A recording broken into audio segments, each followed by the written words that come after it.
هاي كيف اخباركم؟ هاي الغلوه اللي حكيت عنها من شوي، حكيت لكم عنها، جاي اسجلكم اياها بمقطع فيديو رح تستفيدوا منها. هاي كرشه اللي ديلها 3 طبقات، هاي من هون بتجلسيها، هاي كلها بدها تروح، هاي هون هذا كله بده ينمحى محي. اوكي، عندك كتاف، كل كتف هيك قد الرجال، هذا كله بيروح.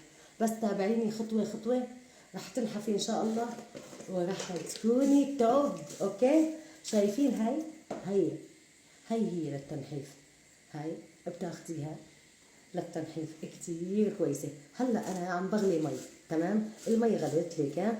شوفوا بس مشان تتأكدوا شو عم بساوي بدي يخلص الفيديو. شايفين؟ حطيتها بالمي بعد ما غليتها، وبعدين بخليها كمان تغلي شوي وبكتها هون. شايفة؟ هون بكتها، هون بتنقع. ايش بتصير؟ بتصير هون خلطة شاي مثل الشاي، بتحسيها، ما تحطي لها سكر، حطي هيك بده لا يقش. اي نعم، كبت علي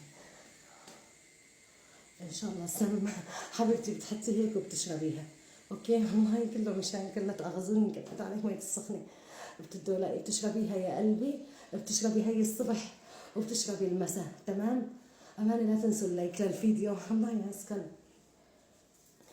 هي شايفتيها؟ هي بس حطي هيك بده اشربيها يا قلبي، وان شاء الله رح تنحفي، والله رح تنحفي، لا تسامحيني يا رب دخلها.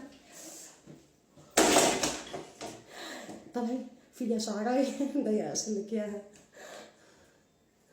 خلص شيلي الشعراي منها واشربيها. طلعي كل ما العب تغمق، كل ما العب تغمق تشربيها وبتدعي لي، تمام؟ كل 15 يوم، كل 10 ايام، بعدين انت ما رح تحسني بلاها. حطيها مع المتة، حتى مع المتة بتصير، والله رح تخفف لك وزنك كثير، رح تنسلي سلي يا اخيت، اقسم بالله. اجري امانه، طلع طلع طلع طلع، يمكن احترق بنطلوني، احترقت. اجري، الله ينتقم من